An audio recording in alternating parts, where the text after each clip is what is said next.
मेरा नाम राना मोहम्मद जुल्करनैन है। आज हम जिस टॉपिक के बारे में डिस्कस करने जा रहे हैं वो है London dispersion forces. London dispersion forces इसको हम इंस्टेंटेनियस डायपोल और इंड्यूस्ड डायपोल फोर्सेस भी कहते हैं। इसकी डेफिनेशन सबसे पहले में देखते हैं। The force of attraction present between instantaneous dipole and induced dipole. कहते हैं ये वो फोर्स ऑफ अट्रैक्शन है जो कि इंस्टेंटेनियस डायपोल और इंड्यूस्ड डायपोल के दरमियान होती है। ये इंटरमॉलिक्यूलर फोर्सेस की एक टाइप है लंदन डिस्पर्शन फोर्सेस। ये वो फोर्सेस जो कि इंस्टेंटेनियस डायपोल और इंड्यूस्ड डायपोल के दरमियान होती हैं। सबसे पहले हमने डायपोल फोर्सेस जिस तरह होती हैं, डायपोल इंड्यूस्ड डायपोल होती हैं, इस तरह ये जो फोर्सेस हैं ये इंस्टेंटेनियस डायपोल और इंड्यूस्ड डायपोल फोर्सेस होती हैं। इसकी हम हिस्ट्री देख लेते हैं। इसको फ्रिट्ज लंदन ने 1930 में पेश किया था लंदन डिस्पर्शन फोर्सेस को। अब हम इसकी एक्सप्लेनेशन देखते हैं कि ये किस तरह इंस्टेंटेनियस डायपोल होते हैं और कैसे इंड्यूस्ड डायपोल होते हैं और किस तरह इनके दरमियान फोर्सेस डेवलप होती हैं, क्या मैकेनिज्म होता है, कैसे होती हैं, ये हम देखते हैं इसकी एक्सप्लेनेशन में। कहते हैं when the electron of one atom come close to the electron of other atom they are pushed away from each other. जब नॉन पोलर मॉलिक्यूल एक जगह पर काफी ज्यादा मॉलिक्यूल पड़े होते हैं तो एक एटम के इलेक्ट्रॉन दूसरे एटम के इलेक्ट्रॉन के पास जब आते हैं तो दोनों एक दूसरे को पुश करने की कोशिश करते हैं, क्योंकि इलेक्ट्रॉन पर ऑपोजिट चार्ज होता है, इसलिए वो एक दूसरे को पुश करने की कोशिश करते हैं। जब वो एक दूसरे को पुश करते हैं तो इलेक्ट्रॉन डेंसिटी जो है वो सिमेट्रिकल नहीं रहती। जब इलेक्ट्रॉन डेंसिटी सिमेट्रिकल नहीं रहती तो एक तरफ ज्यादा नेगेटिव चार्ज आ जाता है, एक तरफ थोड़ा कम नेगेटिव चार्ज आ जाता है, तो इस तरह वो डायपोल बन जाता है। डायपोल हमने देखा वो ऐसे होता है, डायपोल दो पोल उसी वक्त बनते हैं जब एक साइड पे थोड़ा कम चार्ज ज्यादा आ जाता है और एक साइड पे थोड़ा कम चार्ज आ जाता है। इसी तरह ये होता है। तो जब दो एटम एक दूसरे के करीब आते हैं, एक की इलेक्ट्रॉन डेंसिटी दूसरे की इलेक्ट्रॉन डेंसिटी के साथ रिपेल करती है। जब वो रिपेल करती है तो इलेक्ट्रॉन डेंसिटी जो है वो दोनों की सिमेट्रिकल नहीं रहती। एक तरफ ज्यादा नेगेटिव चार्ज आ जाता है, एक तरफ कम नेगेटिव चार्ज आ जाता है। तो इस तरह एक एटम जो है वो डायपोल बन जाता है। जब वो डायपोल बन जाता है बेसिकली वो दूसरे एटम को इंड्यूस करता है कि वो भी डायपोल बन जाए। जब वो भी डायपोल बन जाता है तो दोनों जब डायपोल होते हैं तो उनके दरमियान जो फोर्सेस डेवलप होती हैं तो उसको हम कहते हैं इंस्टेंटेनियस डायपोल और induced dipole forces. For example हमारे पास ये दो पड़े हुए हैं नॉन पोलर मॉलिक्यूल। इनमें एक की इलेक्ट्रॉन डेंसिटी दूसरे की इलेक्ट्रॉन डेंसिटी को रिपेल करती है, जिसकी वजह से इसकी इलेक्ट्रॉन डेंसिटी सिमेट्रिकल नहीं रहती। जब इसकी इलेक्ट्रॉन डेंसिटी सिमेट्रिकल नहीं रहती तो ये डायपोल बन जाता है। इसलिए एक एंड पे ज्यादा नेगेटिव चार्ज आ जाता है और एक एंड पे ज्यादा पॉजिटिव चार्ज आ जाता है। जब ये एक एंड पे नेगेटिव चार्ज आ गया ज्यादा, एक एंड पे थोड़ा सा नेगेटिव चार्ज कम आता है, यानी कि पॉजिटिव चार्ज आ जाता है। जब इस पर पॉजिटिव चार्ज आ जाता है ये दूसरे की इलेक्ट्रॉन डेंसिटी को अट्रैक्ट करने की कोशिश करता है। जब ये दूसरे की इलेक्ट्रॉन डेंसिटी को डिस्टर्ब करता है तो ये दोनों डायपोल बन जाते हैं। जब ये दोनों डायपोल बन जाते हैं तो इन दोनों के दरमियान फोर्सेस डेवलप होती हैं और जो ये फोर्सेस डेवलप होती हैं इन्हें हम लंदन डिस्पर्शन फोर्सेस का नाम देते हैं। यानी कि बात शुरू कैसे हुई, हमारे पास दो नॉन पोलर मॉलिक्यूल होते हैं। दोनों नॉन पोलर मॉलिक्यूल की जब इलेक्ट्रॉन डेंसिटी एक दूसरे को रिपेल करती है तो उनमें से जो एक जो है वो डायपोल बन जाता है। जब वो डायपोल बन जाता है तो इलेक्ट्रॉन डेंसिटी वो बेसिकली डायपोल इसलिए बनता है क्योंकि इलेक्ट्रॉन डेंसिटी जो है वो सिमेट्रिकल नहीं रहती। इलेक्ट्रॉन डेंसिटी सिमेट्रिकल जब नहीं रहती तो एक एंड पे ज्यादा नेगेटिव चार्ज आ जाता है, एक एंड पे थोड़ा पॉजिटिव चार्ज आ जाता है। जिस एंड पे थोड़ा पॉजिटिव चार्ज आ जाता है वो दूसरे एटम को इंड्यूस करता है कि वो भी डायपोल बन जाए। तो जिस तरह इस एंड पे थोड़ा पॉजिटिव चार्ज आ जाता है, जब ये पॉजिटिव चार्ज आ जाता है ये इसके इलेक्ट्रॉन डेंसिटी को अट्रैक्ट करने की कोशिश करता है। जब ये इसकी इलेक्ट्रॉन डेंसिटी को कवर करता है मतलब इंड्यूस करने की कोशिश करता है कि वो भी डायपोल बन जाए, तो दोनों डायपोल बन जाते हैं। जब ये दोनों डायपोल बन जाते हैं तो इन दोनों के दरमियान फोर्स ऑफ अट्रैक्शन डेवलप हो जाती है। इन दोनों के दरमियान जो फोर्स ऑफ अट्रैक्शन डेवलप होती है उन्हें हम लंदन डिस्पर्शन फोर्सेस या इंस्टेंटेनियस डायपोल और इंड्यूस्ड डायपोल फोर्सेस का नाम देते हैं। अब हम इस फोर्सेस के कुछ इंपॉर्टेंट पॉइंट डिस्कस करते हैं। सबसे पहला पॉइंट ये है कि शॉर्ट लिव्ड है। ये शॉर्ट लिव्ड क्यों है? ये शॉर्ट लिव्ड इस वजह से है क्योंकि ये बेसिकली डेवलप कहां से शुरू हुआ इलेक्ट्रॉन की मूवमेंट की वजह से। इलेक्ट्रॉन एक दूसरे के करीब है, इलेक्ट्रॉन डेंसिटी रिपेल हुई, इलेक्ट्रॉन कंटिन्यूअसली मूव होना शुरू हो जाते हैं। यानी कि इलेक्ट्रॉन की डेंसिटी हमेशा एक ही नहीं रहती कि वो एक ही डायपोल बना रहा है। इलेक्ट्रॉन कंटिन्यूअसली मूव करना शुरू कर देते हैं। एक तरफ कब किस मूवमेंट में होते हैं, इधर किस मूवमेंट में होते हैं। इस तरह ये बिल्कुल शॉर्ट लिव्ड होते हैं, यानी कि थोड़ी देर के लिए डेवलप हुई ये फोर्सेज, फिर खत्म हुई, फिर डेवलप हुई, फिर खत्म होगी। ये हैं शॉर्ट लिव्ड फोर्सेज। ये शॉर्ट लिव्ड इसलिए होते हैं क्योंकि ये इलेक्ट्रॉन की डेंसिटी पर डिपेंड करते हैं। जैसे इलेक्ट्रॉन की मूवमेंट होती रहती है, इस तरह ये शॉर्ट लिव्ड होते हैं। इस तरह ये फोर्सेज खत्म होती रहती हैं आहिस्ता आहिस्ता, और दोबारा बनती भी रहती हैं। इस तरह दोबारा खत्म होती हैं, दोबारा बनती हैं।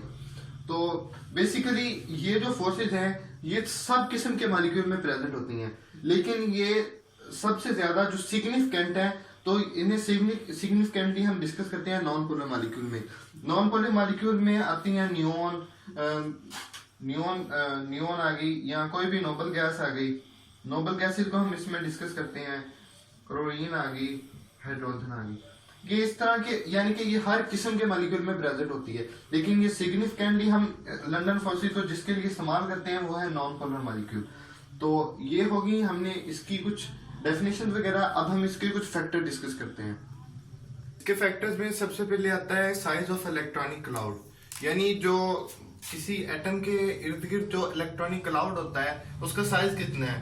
तो जितना साइज ग्रेटर होता जाएगा उतनी मतलब उनके दरमियान वो पोलैरिटी ज्यादा होती जाएगी, उतनी उनके दरमियान लंदन फोर्सेस ज्यादा होती जाएंगी।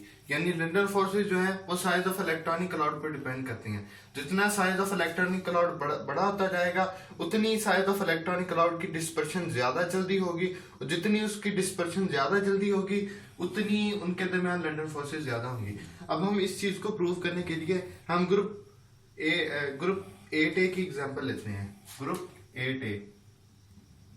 ग्रुप 8A को बेसिकली हम नोबल गैसेस का ग्रुप भी कहते हैं और जीरो ग्रुप भी कहते हैं पीरियोडिक टेबल में। तो इनमें आता है helium, neon, argon, krypton, xenon and radon. तो हम इन तीनों के बारे में डिस्कस करते हैं। सबसे पहले ये हीलियम की बात करते हैं। हीलियम सबसे ऊपर होता है, इसका साइज थोड़ा स्मॉल होता है। नियोन थोड़ा नीचे आता है, इसका साइज थोड़ा बड़ा हो जाता है। आर्गोन और नीचे आता है, इसका साइज और थोड़ा बड़ा हो जाता है। यानी जिस तरह ये नीचे आते हैं साइज ऑफ इलेक्ट्रॉनिक क्लाउड उसी तरह बड़ा होता जाता है। हीलियम का छोटा साइज है, इलेक्ट्रॉनिक क्लाउड स्मॉल है, इसकी वजह से इसका जो बॉइलिंग पॉइंट है वो -286 डिग्री सेंटीग्रेड है। नियोन उसके नीचे आता है, इसका -245 डिग्री सेंटीग्रेड। यानी जिस तरह ऊपर से नीचे आता जा रहा है बॉइलिंग पॉइंट बढ़ता जा रहा है। आर्गॉन की डिस्कस करें, आर्गॉन का इलेक्ट्रॉनिक क्लाउड उससे भी बड़ा है, क्योंकि जिस तरह नीचे आते जाएंगे शेल इंक्रीज करता जाएगा, शेल इंक्रीज करते जाएंगे इलेक्ट्रॉनिक क्लाउड बड़ा होता जाएगा। हीलियम, नियोन, आर्गोन तक है, आर्गोन का -61.8 डिग्री सेंटीग्रेड। यानी कि जिस तरह हम ऊपर से नीचे आ रहे हैं बॉइलिंग पॉइंट बढ़ता जा रहा है। बॉइलिंग पॉइंट क्यों बढ़ता जा रहा है? क्योंकि जब हम ऊपर से नीचे आ रहे हैं इलेक्ट्रॉनिक क्लाउड बड़ा होता जा रहा है। इलेक्ट्रॉनिक क्लाउड जब बड़ा होता जा रहा है डिस्पर्शन ज्यादा इजी होती जाएगी। जिस तरह डिस्पर्शन ज्यादा इजी होती जाएगी लंदन फोर्स उतनी ज्यादा होती जाएंगी। अब हम इस चीज को प्रूव करने के लिए ग्रुप 7A की एग्जांपल लेते हैं। ग्रुप 7A में आता है fluorine, chlorine, bromine and iodine. अब हम फ्लोरीन की एग्जांपल लेते हैं। फ्लोरीन जो है -188 डिग्री सेंटीग्रेड पर बॉयल करता है। क्लोरीन -34.6 डिग्री सेंटीग्रेड पर बॉयल करता है। ब्रोमीन 58.8 और आयोडीन -184।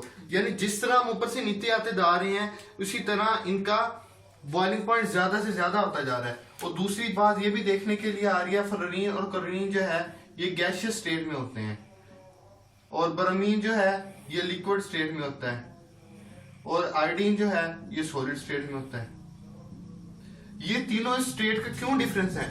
जो ये तो फिजिकल प्रॉपर्टी ऑफ सब्सटेंस है वो डिपेंड करती है कि उसमें फोर्सेस कौन सी हैं और फोर्सेस कितनी है। फ्लोरीन और क्लोरीन इलेक्ट्रॉन स्मॉल साइज है, इलेक्ट्रॉनिक क्लाउड इतना बड़ा नहीं है, इलेक्ट्रॉनिक क्लाउड छोटा है, डिस्पर्शन इतनी जल्दी नहीं होगी। इसी तरह वो लंदन फोर्सेस वीक होंगी, इसलिए गैस है। ब्रोमीन इन सबसे बड़ा, जिस तरह नीचे आते जाएंगे शेल बड़ा होता जाएगा, ब्रोमीन का शेल ज्यादा है, डिस्पर्शन ऑफ इलेक्ट्रॉनिक क्लाउड जल्दी होगी। इसी तरह लंदन फोर्सेस ज्यादा स्ट्रॉन्ग होगी इसमें, इसलिए ये लिक्विड होगा। आयोडीन सबसे छोटा, इसका इलेक्ट्रॉनिक क्लाउड अच्छा खासा बड़ा होगा। जब इसका इलेक्ट्रॉनिक क्लाउड बड़ा होगा इसमें डिस्पर्शन ज्यादा जल्दी होगी। जब इसमें डिस्पर्शन ज्यादा जल्दी होगी इसलिए ये सॉलिड स्टेट में होगा। अब हम ये थी इसकी मेन चीजें, यानी जिस तरह इलेक्ट्रॉनिक क्लाउड बड़ा होता जाएगा डिस्पर्शन ज्यादा होती जाएगी, इसी तरह उसकी स्टेट चेंज होती जाएगी। अब हम बात करते हैं number of atom in A molecule, यानी एक मॉलिक्यूल में नंबर ऑफ एटम कितने हैं। जिस तरह नंबर ऑफ एटम मॉलिक्यूल में ज्यादा होते जाएंगे इसी तरह लंदन फोर्सेस ज्यादा होती जाएंगी। फॉर एग्जांपल हम इथेन की बात करते हैं। इथेन में नंबर ऑफ एटम है 6, अब हम हेक्सेन की बात करते हैं। हेक्सेन में नंबर ऑफ एटम है 10। जिस तरह नंबर ऑफ एटम बढ़ते जा रहे हैं उसी तरह हम इथेन का बॉइलिंग पॉइंट देखते हैं, यह -88.6। उसके बजाय हम हेक्सेन का देखते हैं, इसमें 68.7।